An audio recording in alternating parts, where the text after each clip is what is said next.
I will start with some sentences. At the beginning of today, we discuss the necessity to win this war. President Zelensky strongly said that is to some extent, Shakespeare question, to win or not to be. And I think all of us, for sure, majority of us, are agree with this alternative, is to win or not to be, especially for Ukraine, but I think much more also for democracies in the world. The next panels, it was a discussion how to achieve it, how to win. This discussion is going a little bit wider because we want to discuss Ukraine's role for creating of safe world.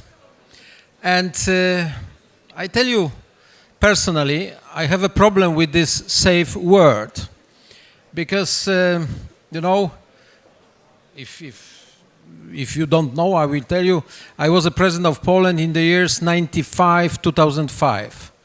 And if I want to describe this period of the history, I think such strong word is optimism. It was a period of optimism. It was after collapse of Soviet Union. It was a huge progress of democracy in many places of the world. Fukuyama was so optimistic that he published his book with famous title, End of the History.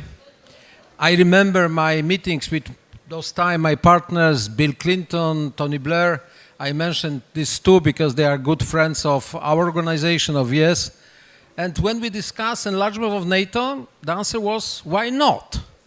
When we discussed the question of enlargement of European Union, the answer was, why not? Of course, I simplify a little bit these stories, but it was really the time of optimism.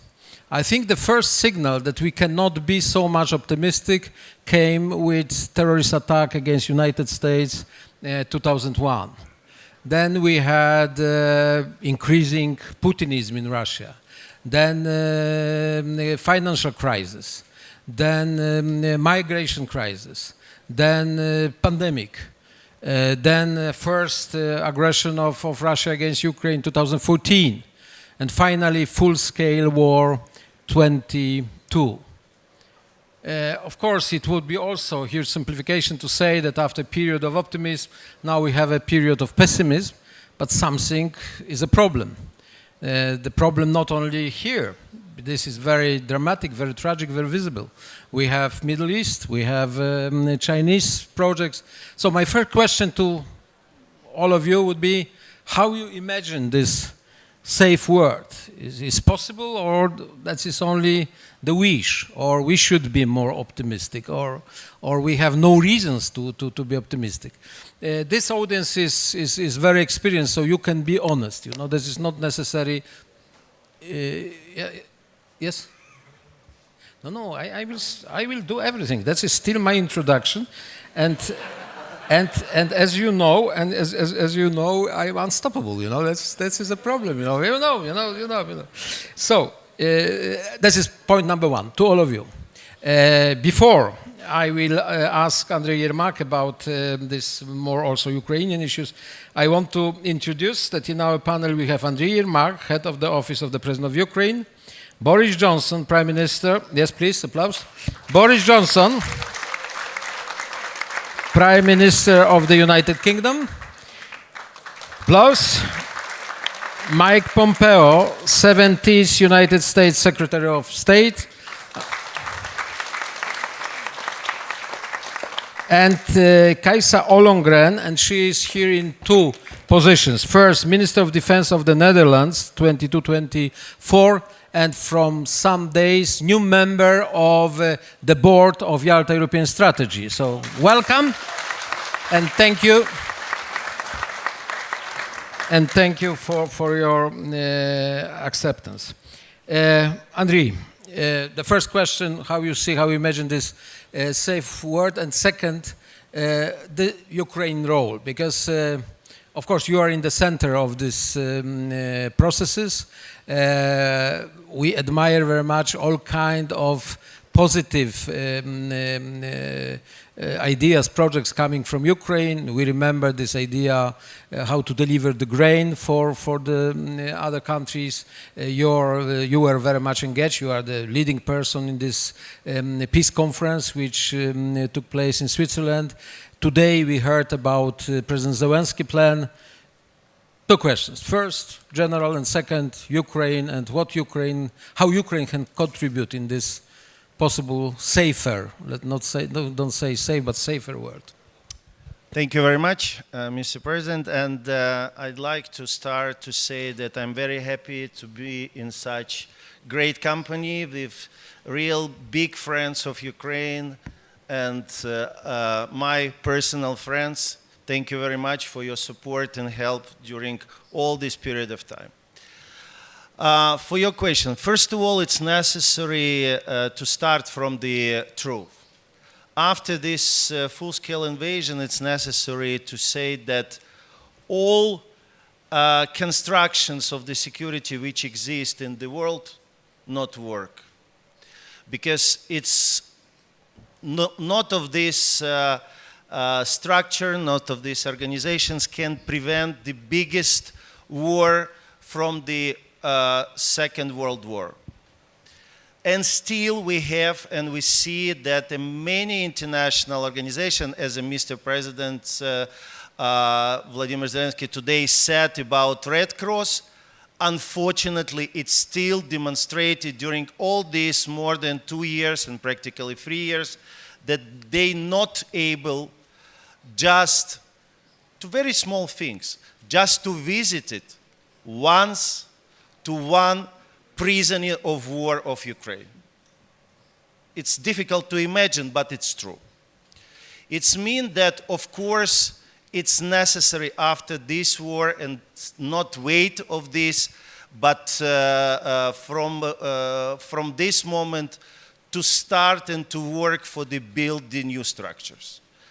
And thank you very much that you raised the peace formula of our president, because this is the training, not just to how to end this war by just peace. And this is about how to back of the real spirit of the international law, the spirit of the real principles of the Statute of United Nations. I can share with you that in this conference, in this inaugurated summit, it reals in this very simple round table, it was about spirit of international law. Because the representative of many different countries, more than 100 countries and international organizations sitting together, listening each other, talking about peace, not about something which we listen sometimes, and of course it's not acceptable for Ukraine, for Ukrainian people, after everything which Russians aggressors made in our lands, about some compromise, about what compromise can be if we listen from the many leaders about respect of the territorial integrity, about sovereignty, about all these things.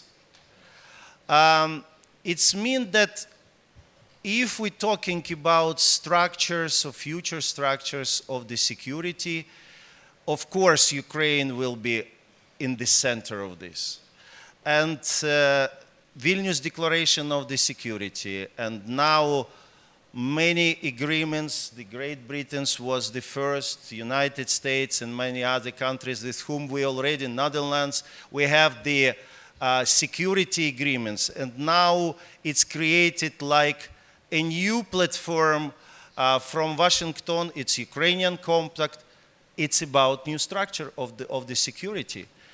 We're living in a new world, and it's time to think, and this is necessary be not just very formal.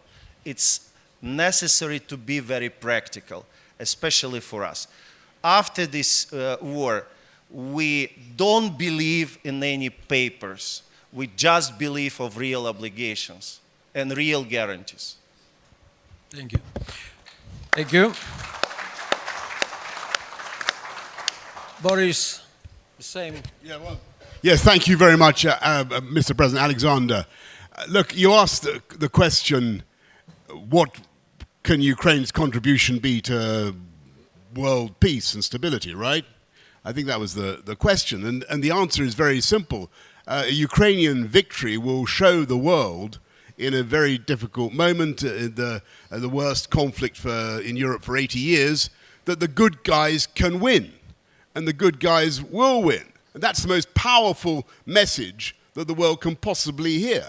That a democracy can triumph over an autocracy, that a country where elections are genuinely in doubt can prevail over a tyranny, where a guy who shoots his opponents or poisons them anyway, shoots some of them, and that will be heard around the world, and it will have an effect for stability in the South China Seas, as we've discussed many times, and it will send a message of hope to people around the world, people in Russia, that they could have actually an alternative future.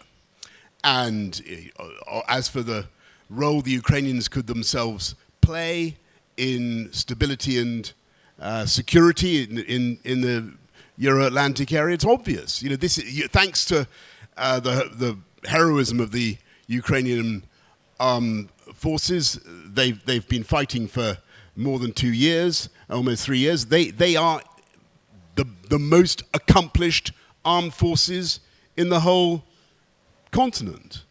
And it's easy to see how they could play a very, very important role in peace and stability on the European continent. One of the arguments I think we should make to our American friends is if they want to take back some US troops from the European theater and save a few billion, a lot of billion, Mike, then I'm sure the Ukrainians, having defeated the Russians, and there's nobody more effective at defeating the Russians than the Ukrainians, I'm sure the Ukrainians would be only too happy to backfill in Europe. Anyway, those are some of the things, some of the ways in which I think Ukraine can be a force for stability.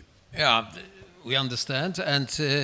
But do you believe that in this very complicated situation is possible to think about this safe word or safer word? This is my first question. Second, how much this Ukrainian victory can influence Chinese politics? That is a question to Mike as well.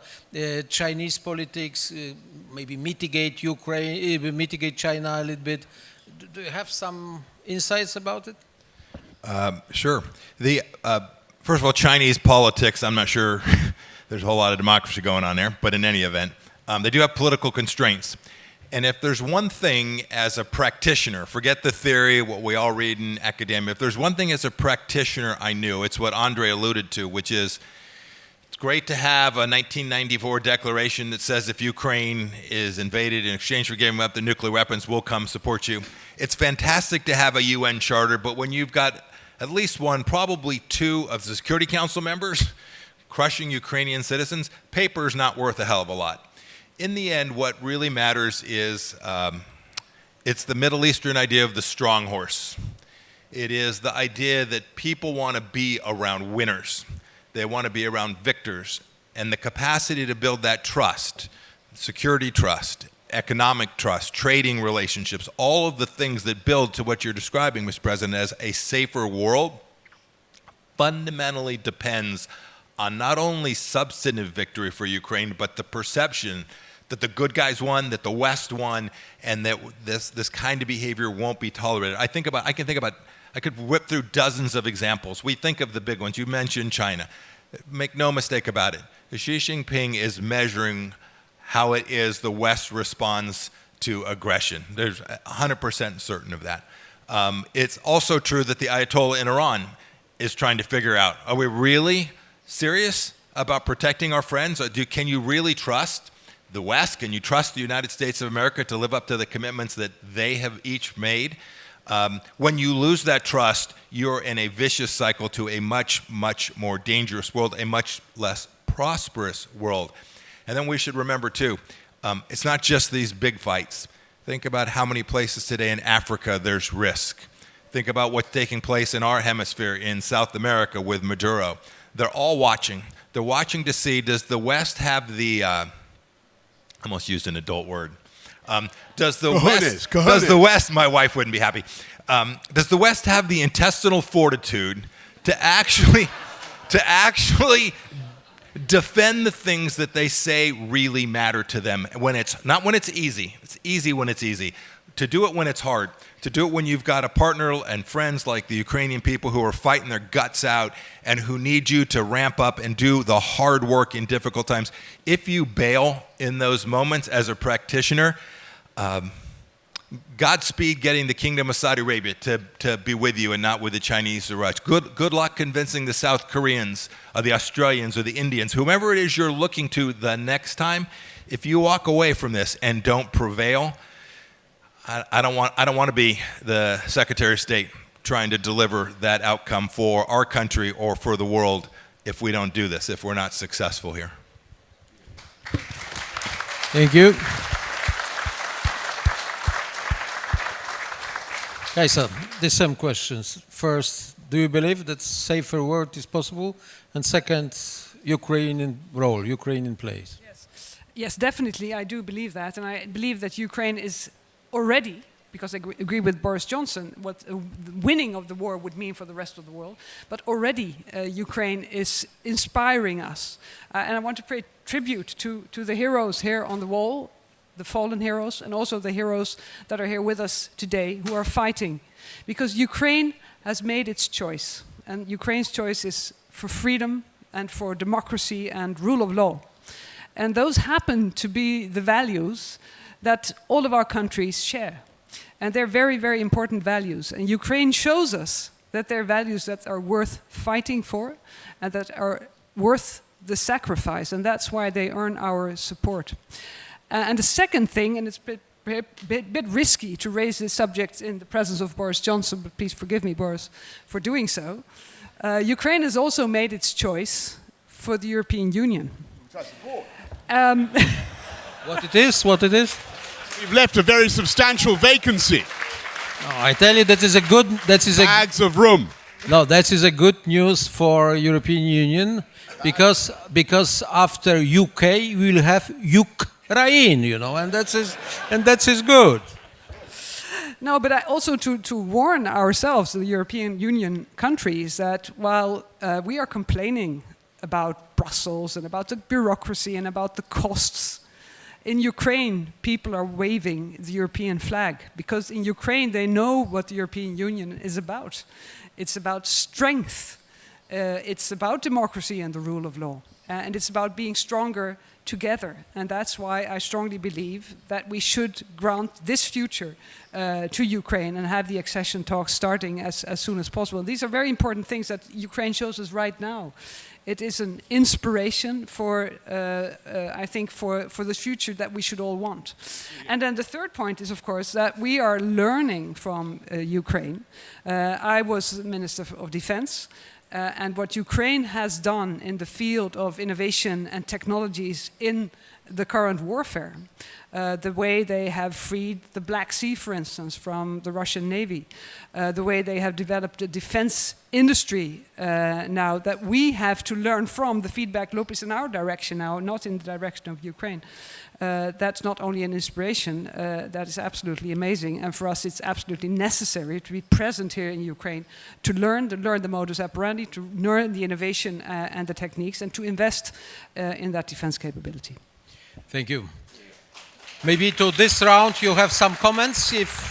Comments? No, we can go to the... No, just to say, I strongly support Ukrainian accession to the EU if that's what they want. Good. But I should have said in the context of Ukrainian backfilling in Europe, they must join NATO as fast as possible. No. I would say they have a massive contribution to make to NATO, and Ukrainian accession to NATO is actually a utensil for bringing this conflict to an end. And we should just get on with it. That's my view. Now I'm sure that Ukraine will be a member of NATO because with such support from Boris Johnson, that is guaranteed. I will have a question, but in the next round to Mike Pompeo about this NATO membership, because in my opinion, from many years before the war, I said that only serious guarantee, security guarantee, what we can offer to Ukraine is a NATO membership. So that all these papers, all these other concepts, they are very artificial and not enough serious. But before that, the question is not provocative, but is quite serious. To think about this safe or safer world, we have to think also about Russia, because Russia will exist. The biggest territory in the world will exist. I think this war showed that it's not a problem of the Russian leadership only. This is a problem of Russians as well. The question whether it is Putin's war or that is Russian war, I'm much more on the position that is Russian's war, not Putin's war. But in any case, we have to think how we want, or we see some possibility to invite or to include Russia in this concept of a safer world. And maybe this question I will start with Mike, Boris, Kajsa, and Andrii as last, okay? Well, so you took as a predicate that Russia will exist, fair enough. You also got it right, I think, in the sense of this isn't just Putin. I spent enough time with the Russian leaders. This idea that Putin has now demonstrated through his invasion, his aggression here, I think is deeply embedded, at least in the Russian leadership of this generation. The idea that somehow the collapse of the Soviet Union was indeed the greatest calamity of the 20th century. So I don't think this is just about waiting for Putin to pass the scene. That does mean we need to somehow figure out what this is going to look like. It is incredibly difficult to imagine that happening while Putin is still there. It's hard to figure out how you bring them back into this system. Right? What does that look like? Who's going to show up at that GA meeting and sit with someone who is an indicted war criminal? Right? I mean, just have to contemplate, like, what does that, as a physical matter, I'm trying to figure out what my protocol team would have done. It would have been really interesting. And so we have to think about how is it we bring the Russian people back into this system. As an energy-rich nation, it is a nation with 1,000 nuclear weapons with which we have had a long history of strategic weapons and arms agreements.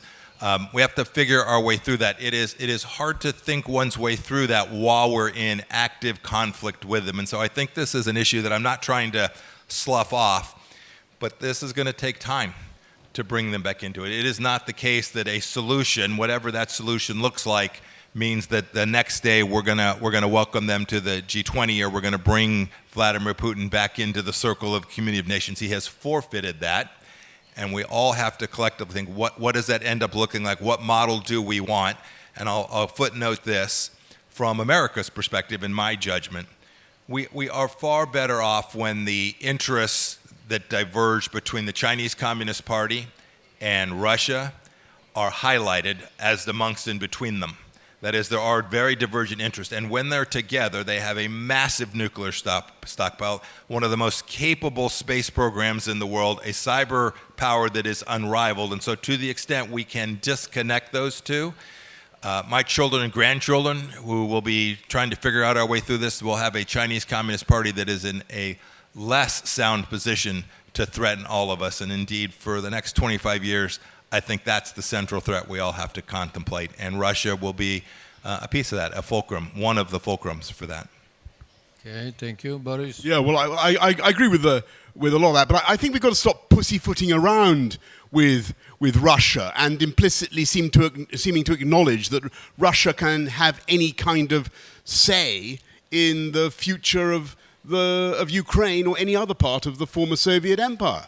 Let's be absolutely clear. Empires tend to. We had an empire once, the UK. Really? Very big, biggest in the world. You were part of it, Mike.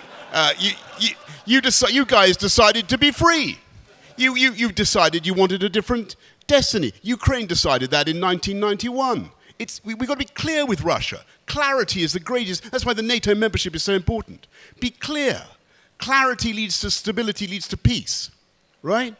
It's over with their empire, their doctrine of the near abroad. They don't have any sphere of influence anymore, right? That's gone. You don't want Poland being in the Russian sphere of influence anymore.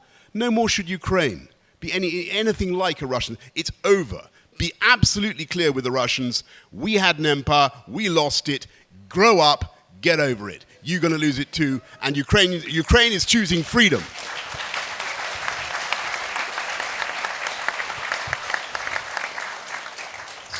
Nice vision.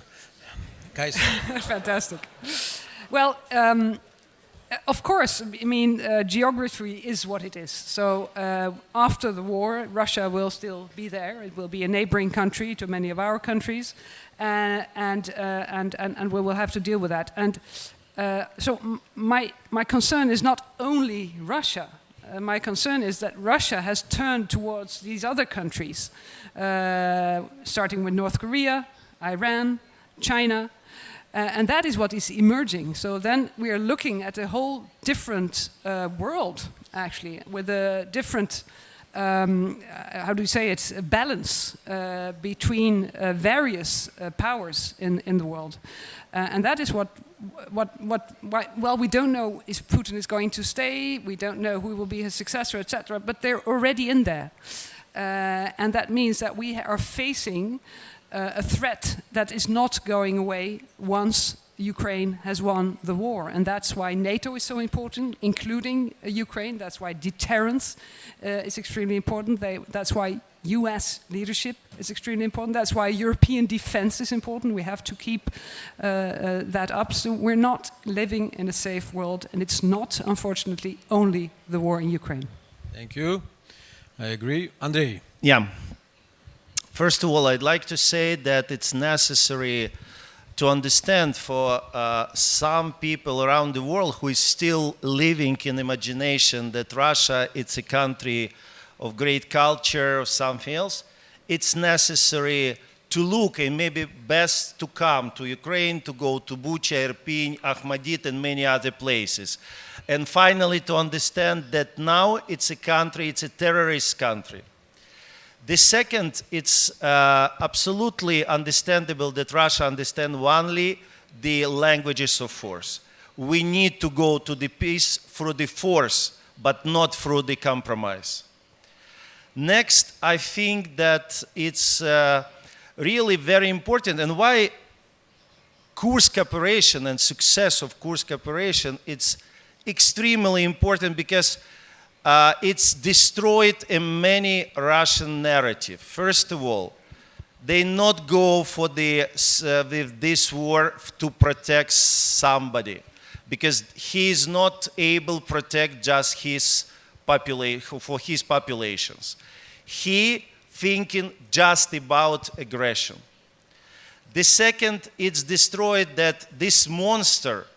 Yes, many people in the world agree that this is monster. They said, yes, we agree that this aggression, this war, but it's impossible to fight. Ukrainian nations show after 900 days, again and again, that it's not the monster with whom it's impossible to fight and to win.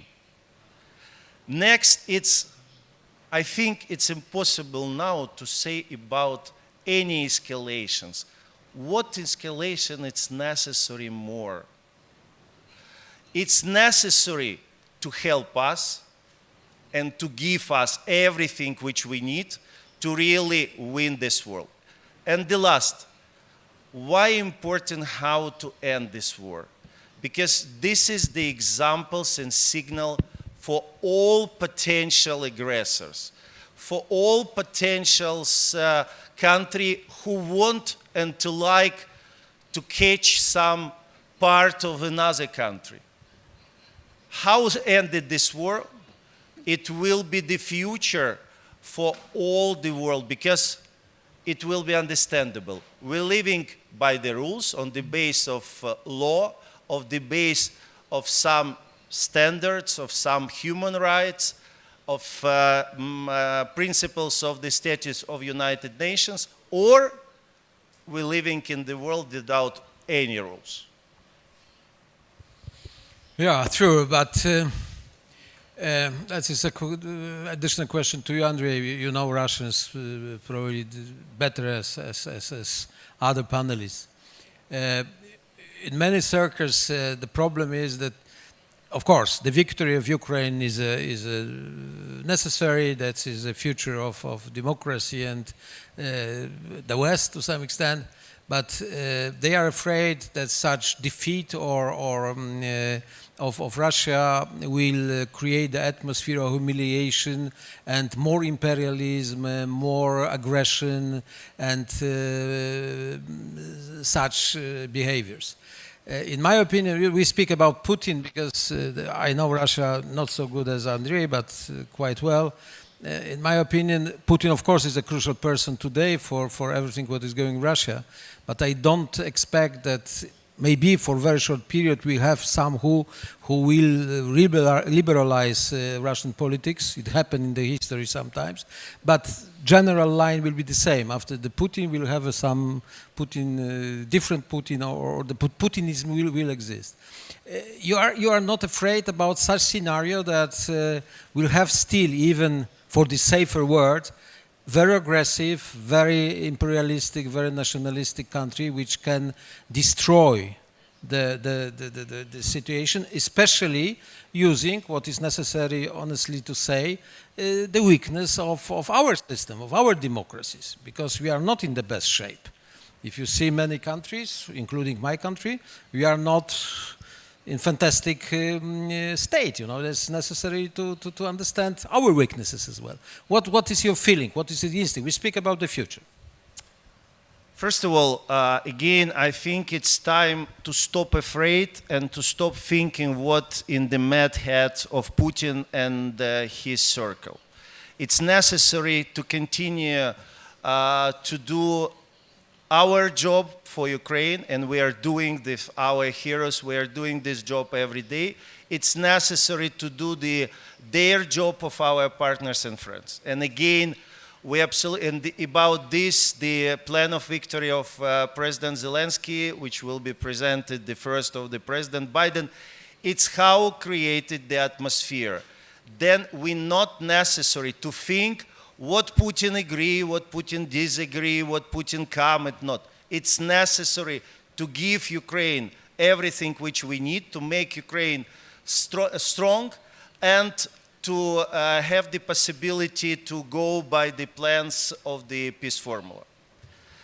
The second, of course, it's necessary to think about the future. And about this, the security guarantees.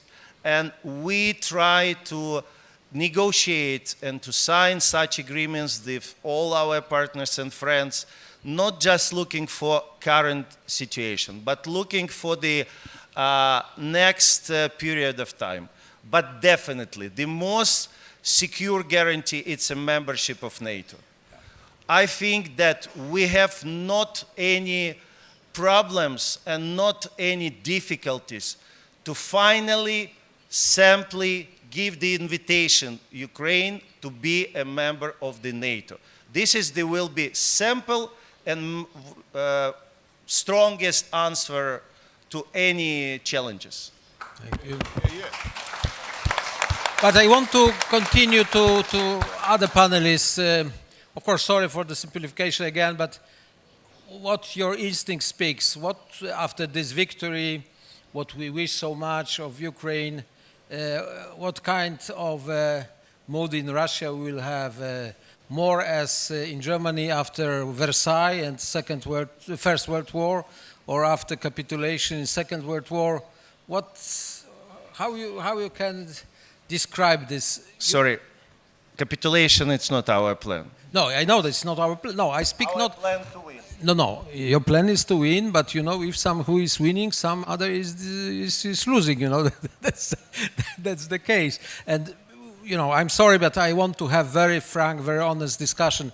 This point, how you see this reaction, this mood of Russia after that? Alexander, Mr. President, I think we've all got to stop worrying about how we're going to affect the psychology of Vladimir Putin. No, about Putin. I don't speak... And Russia and the whole thing. And frankly, you know, he's more than capable of manipulating the media in his own country to present a Ukrainian victory as some kind of success for himself. Forget. We should stop talking about the guy. I want to pick up what Andrii was just saying about Kursk, because you know last time we were all here, everybody was talking about a stalemate and nothing was moving and it was all very miserable. But look at what Ukraine has achieved. It's absolutely extraordinary. The ability to surprise the West, above all to surprise the Russians, to surprise Putin, it's been incredible. And think what Ukraine could have done if we had got them weapons that they need in a timelier fashion. Look at what they've done. Think what they could have done if we'd been faster. And then look at those people behind us on that wall. And I ask you, is it not absolutely appalling, shameful to imagine that some of these people unquestionably lost their lives because of our failure to get them weapons fast enough, to get them the equipment that they needed? And therefore, the only conclusion is that they need the kit we can offer them faster. And we need to end this vacillation about escalation, all this nonsense, and give them the permission to use the Storm Shadows and the HIMARS and the ATACMS where they need to use them. The Scalpies, get on and do it. And this thing will be over, I think, when the Western supporters of Ukraine actually match in their determination to win and to see a Ukrainian victory, the Ukrainians themselves. But at the moment, we're always a step behind, or 2 steps behind. And that has been the problem. Okay, we have no time to... I tell you, I'm not very much thinking about the mood of Putin or his successor. I think much more how to find the arguments for Western public opinion to overcome this question, you know. Because I agree with you, you know, if you... but okay, Mike. I'd say two things about that. One, the arguments that play well in America, rightly or wrongly, often aren't about democracy. They're about plain good old self-interest of the United States of America, right? The arguments that I have urged my peers in the Republican Party who have not been as forward-leaning as I would have hoped, I certainly talk about freedom and institutions and democracy and our founding and all that good stuff, and that's awesome. I care about it deeply. But what they really want to know is, tell me what this means. My son may just go to a Marine recruiter station and sign up. Is it more or less likely he's going to go have to fight and die in the Middle East or in Europe? Is my daughter is struggling to figure out how to pay for her food. Is Red Winter wheat going to be more or less expensive? We shouldn't forego these arguments that are so important to every one of you and every one of the people who we are actually doing this for. And that brings me to my second point about really what you brought this group together for, which is, like, what does this mean? What does the place of a Ukrainian victory mean to the larger world? It certainly will instill greater safety and deterrence, but we should also be mindful that we can't fall back into the pattern. And what I mean that is, I'm talking about economics. When we get to a place where now we've got this thing that we call victory and we've won, we sometimes talk about the West and we talk about democracies, but many of the partners we want to have do not have democracies and don't consider themselves part of the West. Our allies are bigger and deeper, and we have to build out more broadly on an economic basis alongside each of them, even if they don't have a governance model that Thomas Jefferson would have approved of. And then we have to make sure that none of us slip back into saying, you know, that's cheap Russian gas, or that is cheap Chinese labor, or that is, you fill in the blank, the model that so many had fallen into in this, you know, call it post-early 1990s collapse of the Soviet Union model, where it was, you know, the conflict is over, this is now about figuring out how to create GDP per capita. We have to make sure that we align ourselves with the, as you'd call them, the good guys, and that our economic model doesn't place us dependent on nations that are likely to use that dependency in a way to leverage both politically, diplomatically, and militarily against us. And we all know exactly the nation we're worried about. We have to think our way through that deeply so that this Ukrainian victory is lasting, and the sacrifice that the Ukrainians made to achieve it delivers not only for Ukraine but for all of us. Thank you. Kajsa, last word. Thank you. Well, as a politician, I understand this point, the point of self-interest, the question that people have, what does it do for me, for my life, for my children? Of course it does, but we have to keep explaining to everybody that it is in our self-interest that Ukraine wins this war, and that every problem that we have in our own countries, be it housing, healthcare, anything, inflation, energy prices, all that relates to this war in Ukraine. So it is in our self-interest to continue to support Ukraine, and not too little, too late, but at the speed of relevance. Because if we don't do that, we will pay a price that is much, much higher. Thank you. And dear friends, before I will end our panel, only please raise the hands, the question. For safe word, we need Ukraine in NATO? Thank you. It was a decision. Unfortunately not, but we are close to decision. Thank you very much for this discussion. Thank you, panelists.